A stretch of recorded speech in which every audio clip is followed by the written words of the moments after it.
Hello, my name is Matt Pridham, and welcome to an iSnipe video tutorial. Today I'm going to take you through the basics of iSnipe, which include loading some factory ammunition, adjusting a few basic parameters on the home screen, and then interpreting the output. Let's go ahead and get started. To load in factory ammunition, there's a couple of different ways, but the easiest way is just to click on the blue arrow next to ballistic coefficient here.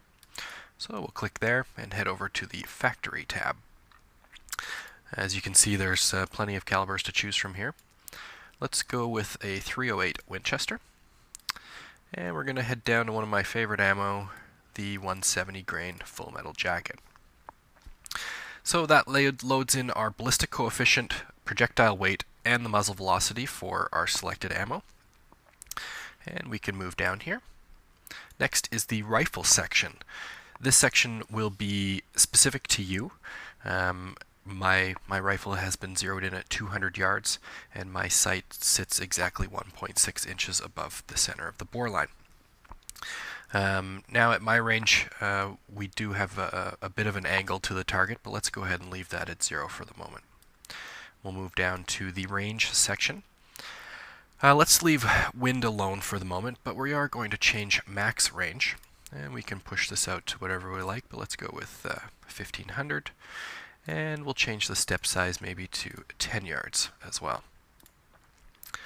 So that is just the basic info that we need to enter in order to get some usable results. So let's go ahead and click on Compute. And here we're given our, what some would call a range card, or our output screen. It goes right down to 1500 yards, just like we've asked it to, in 10-yard increments, as you can see along the left here. So let's go back up to the top. And I'll take you through these columns quickly. Next to the range in yards is the path column, or how far in inches the bullet has diverted from our point of aim. Next to that is the elevation column. This is the same measurement as the path column, but this time in minutes of angle. Of course, this allows us to adjust our scope and shoot on target at whichever range we choose. Obviously the wind is 0 because we chose to leave that 0. And the last three columns, velocity, energy, and time, come into play a bit later. The next thing we can do is rotate the device on its side. You'll notice the output becomes a little bit larger and is a little more readable. So let's go ahead and choose a distance that we're going to be shooting at. Today let's choose 350 yards. We can just go ahead and click on that row, and that brings us to the detail screen. From here we get a visual sight picture of what it would look like if you had a mil-dot scope, and of course all of the pertinent information that we would require.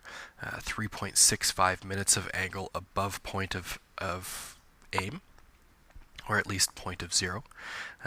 We can also change this minute of angle value to either mil values or click values using the button in the bottom left corner.